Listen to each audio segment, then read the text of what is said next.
Như vậy là sau một hồi lao động, cái thố bằng gỗ bàng này đã hoàn thiện nhé. Vân gỗ này, hoa này. Đó.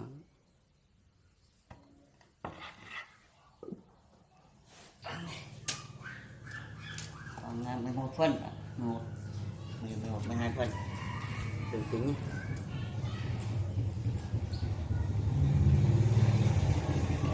Đến 26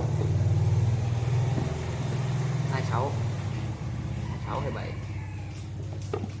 Như vậy là tôi vừa với full lót xong cái bộ sản phẩm gồm một cái thố đựng bánh kẹo, một cái đĩa đựng hoa quả và một cái đĩa đựng trầu. Tất cả là bằng gỗ bàng. Và bây giờ tiếp theo là tôi đã bắt đầu đi xả lót và phun bóng cái bộ sản phẩm này.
I've seen a lot of change, been through a lot of pain.